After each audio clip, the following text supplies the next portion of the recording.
ये कौन सा अस्त्र निकाल रहा है यूक्रेन जिसने पुतिन को भी दहशत में ला दिया?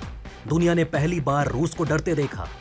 ये डर्टी बम का नाम सुन क्यों छूटने लगते हैं सबके पसीने?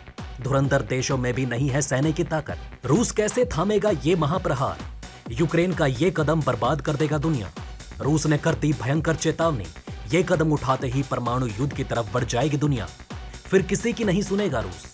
ये डर्टी बम क्यों बताया जा रहा है आधुनिक दुनिया का सबसे घातक हथियार? साहब को देखते ही परमाणु बम भी ठोकता है सलामी। दुनिया के इन देशों में चलता है भारत का सिक्का। देखते ही देखते इतना फैल गया भारत का साम्राज्य। ये आंकड़ा देखते ही सदमे में आ जाएंगे यूरोपीय देश।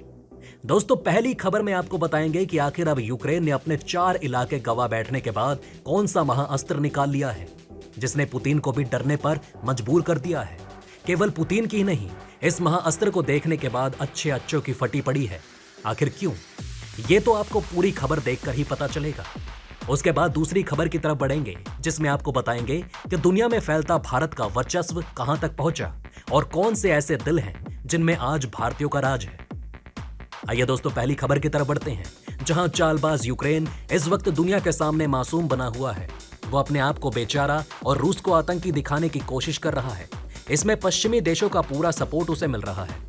पश्चिमी देश यूक्रेन को हथियारों और आर्थिक रूप से मदद कर रहे हैं ताकि वो रूस के खिलाफ लड़ सके। यूक्रेन जो हरकतें कर रहा है, आने वाले दिनों में उसी के लिए परेशानी बनने वाली है। अभी तो क्रीमिया पुल पर हमले का अंजाम भुगत रहा है, लेकिन इसके बाद अपनी घटिया हरकतों से बाज नहीं आ रहा है। दोस्तों, क्रीमिया पुल पर हमले के बाद रूस ने यूक्रेन पर मिसाइल और ड्रोन अटैक करना शुरू कर दिया। रूसी फौज ने यूक्रेन के बिजली संयंत्र को भी नेस्तनाबूद कर दिया, जिससे कई शहर अंधेरे में डूबे हुए हैं। अब रूस के रक्षा प्रमुख ने रविवार को दावा किया कि यूक्रेन एक रेडियोधर्मी उपकरण का इस्तेमाल कर उसे उकसाने की तैयारी कर रहा है। डर्टी बम डायनामाइट जैसे विस्फोटकों का रेडियो एक्टिव पाउडर या छर्रों के साथ एक मिश्रण है। डर्टी बम परमाणु विस्फोट जितना खतरनाक तो नहीं होता, लेकिन इसके रेडियोधर्मी पदार्थ काफी दूर तक प्रभावित करते हैं। ऐसे में यूक्रेन खुद ही अपनी कब्र खोद रहा है। उसे अच्छे से पता है कि रूस परमाणु हमले की धमकी दे चुका है। अब तो ऐसा लगता है कि जेलेंस्की यही चाहते हैं कि दुनिया में तीसरा विश्व युद्ध शुरू हो जाए। यूक्रेन की इन हरकतों से मॉस्को और कीव के बीच तनाव और ज्यादा बढ़ता दिखाई दे रहा है। यूक्रेन के दक्षिणी हिस्से में यूक्रेनी सैनिकों के रूस छक्के छुड़ा रहा है। साथ ही हर यूक्रेनी सेना को रोकने के लिए डिफेंस कॉरिडोर बना रहा है। रूस के रक्षा मंत्री सर्गेई शोइगु ने यूक्रेन द्वारा उकसाए जाने का आरोप ब्रिटेन, फ्रांस और तुर्की के अपने समकक्षों को किए गए फोन कॉल में लगाया। उन्होंने 3 दिनों में किए गए अपने दूसरे कॉल में अमेरिकी रक्षा मंत्री लॉयड ऑस्टिन से भी बातचीत की। लेकिन इस बारे में रूस ने यह नहीं बताया कि डर्टी बम का जिक्र उनकी बातचीत में किया गया या नहीं। डर्टी बम एक ऐसा उपकरण है जो रेडियोधर्मी पदार्थों को बिखेरने में विस्फोटकों का इस्तेमाल करता है। ये बम परमाणु विस्फोट जितना विनाशकारी प्रभाव वाला नहीं होता, लेकिन ये एक बड़े क्षेत्र को प्रदूषित कर सकता है। रूसी रक्षा मंत्रालय ने कहा कि शोइगु ने एक डर्टी बम सहित संभावित यूक्रेनी उकसावे के बारे में चिंता जताई है। ब्रिटेन ने इन दावों को सिरे से खारिज कर दिया। ब्रिटेन के रक्षा मंत्री वेन वॉलेस के साथ शोइगु ने अपनी बातचीत में आरोप लगाया कि यूक्रेन पश्चिमी देशों के इशारे पर ऐसा करने की योजना बना रहा है। पश्चिमी देशों के इशारे पर नाच रहा है यूक्रेन। मंत्रालय ने कहा कि रक्षा मंत्री ने यूक्रेन के लिए ब्रिटेन और व्यापक अंतर्राष्ट्रीय समर्थन को भी दोहराया। साथ ही तनाव घटाने की भी इच्छा जाहिर की।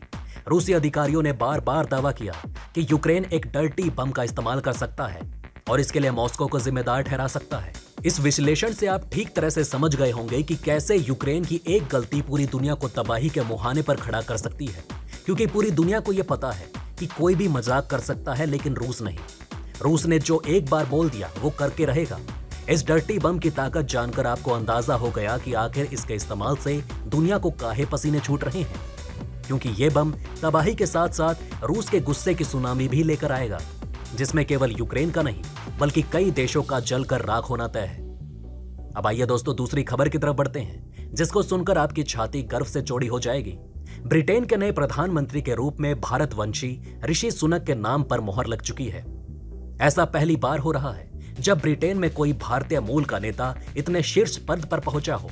हालांकि कई अन्य देश हैं जहां भारतीय मूल के नेता शीर्ष पदों पर बैठे हैं। फिलहाल ऋषि सुनक के अलावा दुनिया में 3 और देश हैं जहां शीर्ष पदों पर कोई भारतीय मूल का नागरिक है। पहली, कमला हैरिस। दोस्तों, कमला हैरिस वर्तमान में जो बाइडेन के नेतृत्व वाली सरकार में अमेरिका की दूसरी नंबर की नेता है। वो अमेरिका में उपराष्ट्रपति पद पर है और दूसरे नंबर की राजनेता है। डेमोक्रेटिक पार्टी से संबंध रखने वाली कमला हैरिस अमेरिकी इतिहास में पहली महिला उपाध्यक्ष हैं। मूल रूप से तमिलनाडु की रहने वाली कमला हैरिस इससे पहले 2011 से 2017 तक कैलिफोर्निया में अटॉर्नी जनरल के रूप में भी काम कर चुकी हैं। दूसरे हैं परविंद जगन्नाथ। दोस्तों, दुनिया के शीर्ष भारतीय मूल के नेताओं में परविंद जगन्नाथ का नाम भी बेहद सम्मान के साथ लिया जाता है। परविंद मौजूदा समय में मॉरिशस के प्रधानमंत्री हैं। कैबिनेट में कई प्रमुख पदों पर रहने के बाद परविंद कुमार जगन्नाथ को सर्वसम्मति से मॉरिशस में प्रधानमंत्री चुना गया। परविंद का जन्म ला कैवर्न में एक भारतीय परिवार में हुआ था। परविंद जगन्नाथ के पूर्वज बलिया जिले के रसडा क्षेत्र में रहने वाले थे। परविंद जगन्नाथ कई मौकों पर भारत भी आ चुके हैं। तीसरे हैं एंटोनियो कोस्टा। दोस्तों, एंटोनियो कोस्टा पुर्तगाल के वर्तमान प्रधानमंत्री हैं और 2022 में जीत के बाद अपने तीसरे कार्यकाल को संभाल रहे हैं। एंटोनियो का संबंध गोवा से है। एंटोनियो के दादा Louis Afonso Maria de Costa Goa के निवासी थे। एंटोनियो कोस्टा का रिश्तेदार आज भी गोवा में मारगोवा के निकट रुआ अबैद फारिवा परिवार के साथ रहता है। दोस्तों, ये तो हम बात कर रहे थे शीर्ष पदों पर बैठे नेताओं की, मगर इससे एक कड़ी नीचे आए तो भारतीय मूल के 200 से अधिक लोग अमेरिका, ब्रिटेन सहित दुनिया के 15 देशों में अच्छी पोजीशन पर हैं। बीते साल भारतीय समुदाय के बीच काम कर रहे एक अमेरिकी संगठन ने इन दिग्गज भारतीय हस्तियों की सूची बनाई। इन डायस्पोरा की लिस्ट में शामिल दिग्गजों में Singapore, south Africa, Britain, Canada और अमेरिका जैसे देशों में भारत से गए लोगों के अलावा वहां जन्मे प्रोफेशनल्स भी शामिल हैं। भारत से शुरुआत में विदेश गए लोगों में ज्यादातर रोजी रोटी की तलाश में निकले थे, जबकि बाद की पीढ़ी के लोग पढ़ाई लिखाई के लिए वहां गए। ये रही भारत के उन लालों की लिस्ट जो भारत के मान और गौरव बढ़ा रहे हैं। अपने देश भारत का मान बढ़ाने के साथ साथ ये विश्व बंधुत्व की भावना भी फैला रहे हैं। आज देखा जाए तो दुनिया की इतनी बड़ी लीडरशिप भारतीयों के पास है, जो कहीं ना कहीं बताती है कि भारत की आइडियोलॉजी आज दुनिया पर राज कर रही है। ये जोरदार तमाचा है भारत को कमजोर समझने वाली शक्तियों को, जिन्होंने भारत को शताब्दियों तक दबा कर रखा लेकिन मिटा ना पाए। आज उसी भारत का तेज देख इन सब की आंखें चौंधिया रही हैं। दोस्तों, अब आप हमें कमेंट सेक्शन में बताइए कि क्या ये बातें आपको पहले से पता थी। अगर नहीं तो इनमें से कौन सी बात आपको सबसे ज्यादा इंटरेस्टिंग लगी, और कमेंट बॉक्स में जय हिंद लिखना ना भूलिएगा। तो दोस्तों, हमारे इस वीडियो में हमने आपको बहुत सी बातें बताने की कोशिश की। अगर आपको हमारी ये कोशिश अच्छी लगी हो तो प्लीज लाइक करें इस वीडियो को, और इसी तरह की और जानकारी पाने के लिए सब्सक्राइब करें हमारे चैनल को। जितना हो सके इस वीडियो को शेयर करना ना भूलें। धन्यवाद।